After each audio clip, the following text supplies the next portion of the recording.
Bună ziua, dragi prieteni!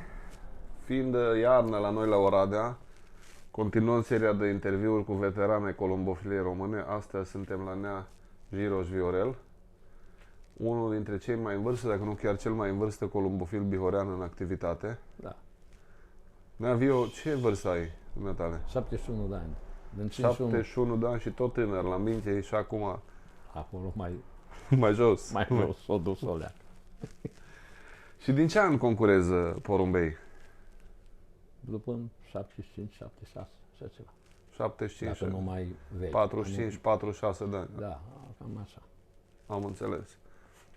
O să te rog un pic să ne spui, pe vremurile alea, câți membri, dacă mai ții minte, erau? Cu ce porumbei se zbura? Erau 30 și ceva de membri. 30 și ceva de membri, 40, cam așa, nu mai mult. Și se concura cu porumbei Janssen, Fabri, ce aduceau ăștia din străinătate, din Germania, din așa, Fabian și doctorul ăla Munteanu? Munteanu, ei aduceau ăsta. Și mai aveau Biro Giuri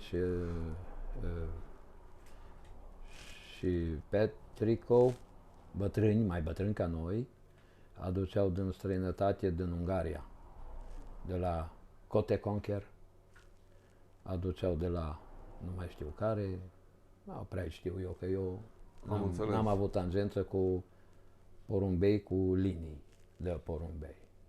La mine porumbei au fost din ăștia ce am primit de cole ceva, dacă a fost bun, o trăit, dacă nu, l-am pierdut. De acolo mi-am lăsat pui care au zburat. Deci pot să spun, am să sar așa. Sigur, da. Eu n-am, numai de la prietenii mei cei buni am primit, inclusiv de la dumneavoastră, am primit porumbei care susțin că sunt foarte valoroși și sunt foarte buni. Dumneavoastră i-ați dat că ați avut mai mult și ăsta, dar sau n-or venit așa cum ar fi trebuit, dar pentru mine eu sunt foarte mulțumit de ei. Am înțeles. Deci dintr-un mascul. Și de la domnul ăsta, slovacul, cum îl cheamă? Jablončić sau Stanic? Nu, Stanic. De acolo mai am unul ce mi l-a dat, ce era la Flaviu, la Vancea Flaviu, și de acolo am pui care vin. Am doi buni. Deci, pentru mine, buni. Că sunt mai buni alții, aia e altceva. Acum pot să zic și eu că am reușit să-mi fac un volier încă în plus, de 1,25 lățime, lângă la alt, și am să încerc să fac o semivăduvie sau văduvie. Să nu spui că te apuci de văduvie. Da, apoi dacă o reușesc, dacă nu, automat îi imperetez. De cum? Știi că asta iarna trecută ți-am zis să iei femeia aia care era soră cu campioană, nu? Și a ajuns la Slibus. Da. Dar el mi-a dat un pui de acolo. Da? Și am greșit. Recunosc. Am vaccinat porumbeii cu lasota. De 2 ori. În 2 săptămâni. De 2 ori cu lasota. Și am zis că e suficient. Și mi-a venit boala E. coli. Asta toamnă. Da. Nu mint. Dar mi-au murit și porumbei care i-am vaccinat în primăvară, anul trecut, și i-am concurat. Și mi-au dat rezultate foarte bune, adică pentru mine, cu puncte mai mari. Dar mi-am clasat. Și tot ăia mi-au murit. Cipați. Acum, nu pot să zic, nu pot învinui pe nimeni că o să fi fost luat din boala E. coli sau paramixo, o luat-o din mașină sau știu eu cum și asta, la ultima etapă. Până atunci n-am avut treabă cu porumbei. Circulă. Așa rău m-a părut că numai ăia mureau. Nu mureau ăștia mici, tardivi, mici, năschimbați și ăsta, nu mureau numai ăia cu cipuri. Păi mi-a murit vreo 12. Incredibil. La primele 5 etape n-am pierdut nici unul. Hai să ne întoarcem un pic în anii 70. Da. Existau deja ceasuri constatatoare. Nu ai prins vremea la Borcan și la Nu, nu, nu. Mai Nu, prins. nu, nu, nu, nu, nu, nu am prins. Nu am prins. Nu am prins. Nu, nu, nu am prins. Numai cu ceasuri am prins. Ceasuri mecanice. Noi, eu, cu Viorel, cu nașul meu, cu Blaga, Doamne iartă-l, și da până și-a luat el ceas, fugeam la Novak Zoli, pe Petru Groza. Nu, Petru Groza? Pe Decebal, ce merge în jos, acolo. Acolo meream la el la ceas. El avea și pe noi nu ne lăsa. Sau meream la Țigan Dorel, că el avea bani la Sanepit și ăsta, meream la el. Noi n-aveam ceas. Și fugeam la el cu porumbii și ăsta și cu Bala Vasile. Ăla ce a murit acum, săracul, Doamne iartă-l, 80 ceva de ani. Fugeam la el și nu ne lăsa înăuntru până nu-i vinea lui porumbel. Nu mint, n-am de ce, numai asta. Dar Viorel era figură, că lui vinea mai iute ca mie să zic și ăsta, și atunci când eu meream, deja era porumbei. Dar nu a fost problema. Mai era Kertész Victor, care avea porumbei buni, Adam Lotzi, pe ce stradă stătea acolo lângă Criș, el avea porumbei, i-au dus de afară, după în Germania au avut pile, dar avea porumbei foarte buni. Dar liniile astea vechi, Janssen, Fabri, au apărut după aia, am auzit, Bricu, ale primele, de la ce este și carte, și cei mai buni. N-am înțeles. Așa? Dar acum deja astea s-au cam dus. Au apărut altele noi, cum le aveți dumneavoastră, cum are altul, aduce de col și asta. Și pe ăștia eu așa înțeleg că deja bai încrucișăm noi, cum o vrea noi, că acolo trebuie să știi liniile cum să-i bagi, cum să-i împeretezi. Crezi asta, da? Pe linii. Eu așa știu. Dacă aș avea ceva, n-aș cumpăra numai, ori aș cumpăra o pereche, să zic, dau 5.000 de euro pe ei, dar știu că e pereche care are generației tot felul de pui, nepoți, strănepoți și toți au din, câți au fost 20, 4, 5, 6 campioni, dar restul tot acolo, că nu au venit ei așa bine, dar au venit, acolo. Greu, Niciodată, eu trăiesc, deja vă spune alții că ăla e campion din aceeași linie. Eu nu cred, că din 5, unul e numai bun. Restul mai așa, altul se perde. Tot din linie de mari porumbei, buni, crescători buni și bine ținuți și tot ce vrei. Și linii bune, dar nu toți sunt buni. Ce-ar însemna atunci să ai o pereche super bună și să ai 20 de pui? Nu-i pierzi în veac, numai dacă îi mâncă uliu, sau îi mâncă pisica. Exact. Ce să zic, aia nu-i concurs, ăla nu-i... Eu așa trăiesc cu ideea. Și auzi, în anii aia, în 70, în 80, ce etape zburați? Brno, Bratislava, astea mai aproape, Budapesta. Am început cu Szolnok, 100 și ceva, așa, Budapesta. După aia, mai încolo, dincolo de Budapesta, Esztergom sau așa ceva, mai încolo leacă, așa. Și meream spre Cehi, la Brno, Bratislava, Praga, am încercat. Dar eu am avut 6 bucăți, i-am băgat acolo, nu mă mai vin numai 2. Din Praga, 600 și ceva de kilometri, din cât țin eu minte. Am concurat și în zona când a venit pandemia asta de la Ungaria, mai aproape așa, când a venit boala aia. În 2006. Pesta. Aia în 2006. Așa, da. Ne-am dus pe Oravița, Sibiu, Brașov. Și după aia o dat voie să mergem în Ungaria și ne-am întors înapoi. Fost în 2001. 2001? 2001. În 2006 am mers la Suceava.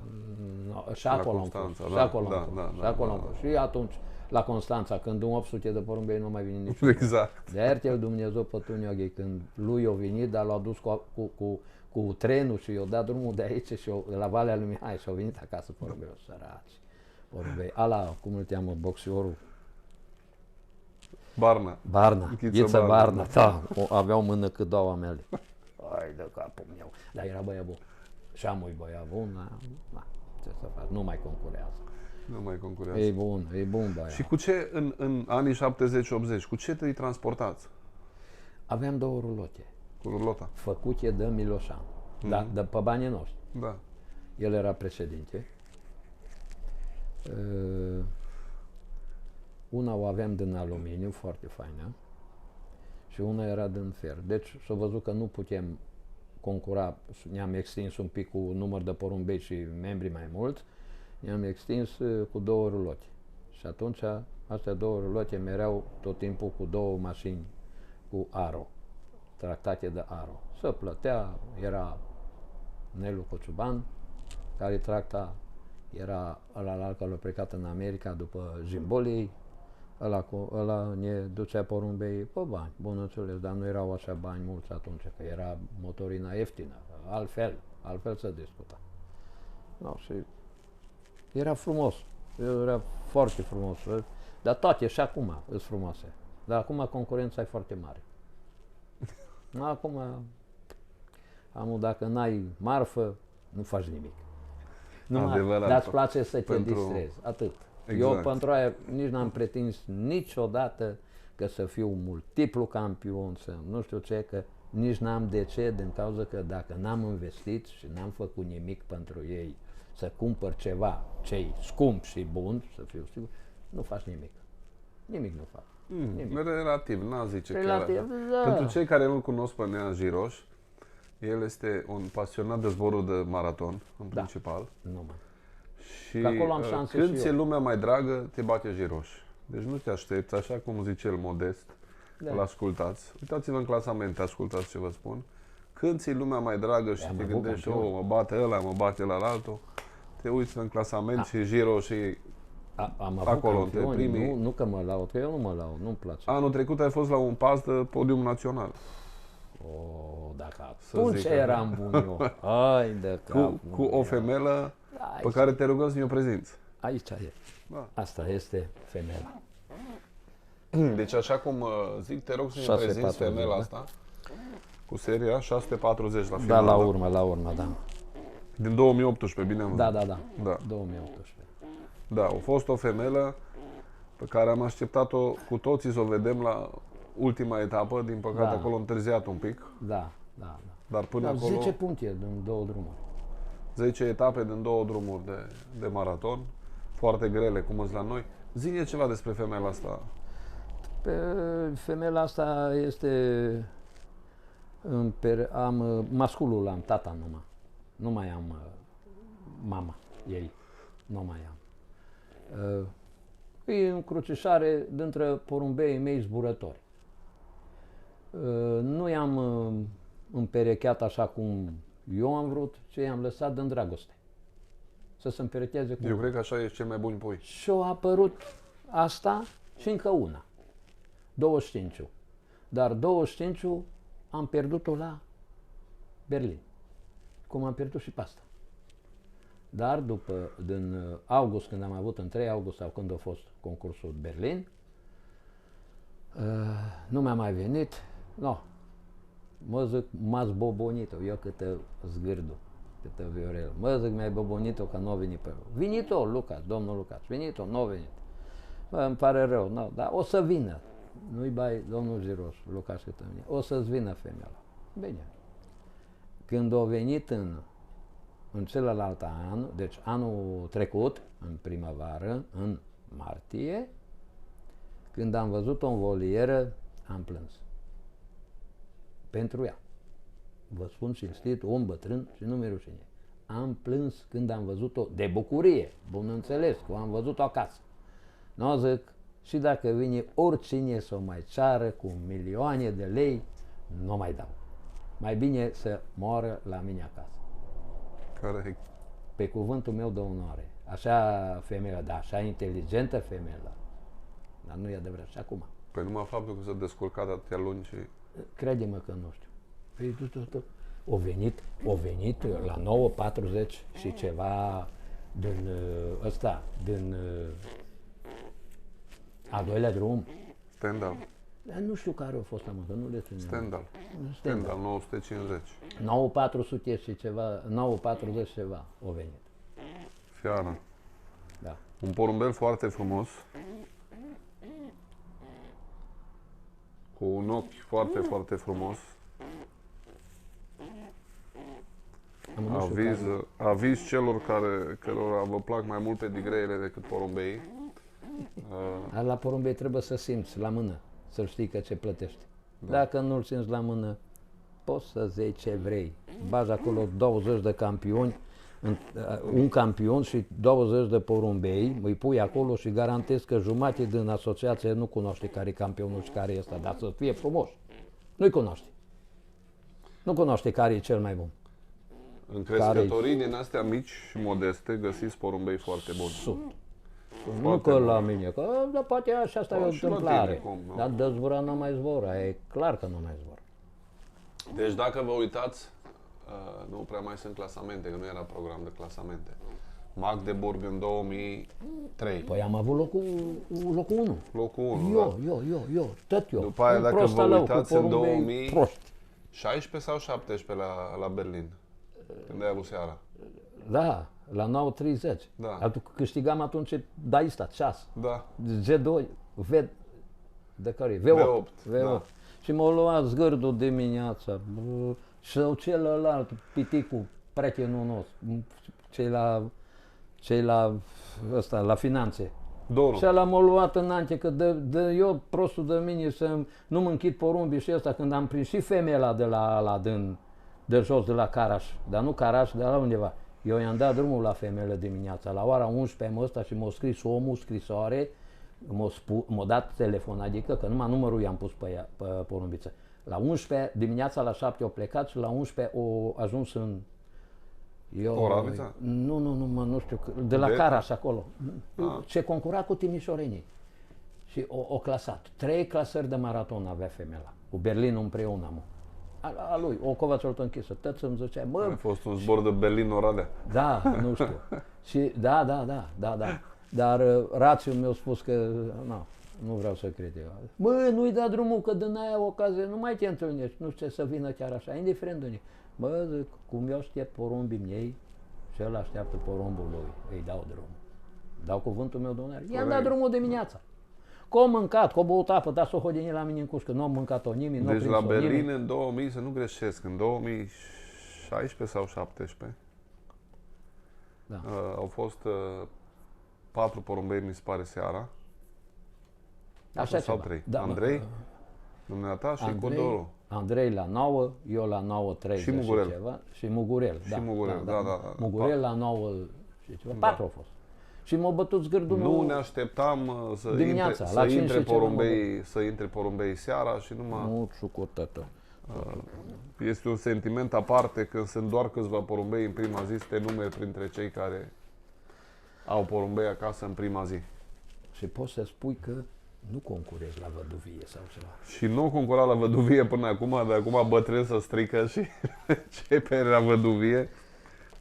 Mai vorbim noi despre asta. O să învăț. Eu nu știu.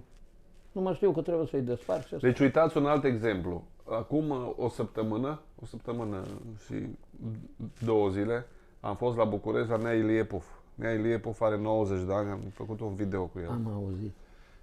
Și în vara asta și-a achiziționat 30 de porumbei de maraton.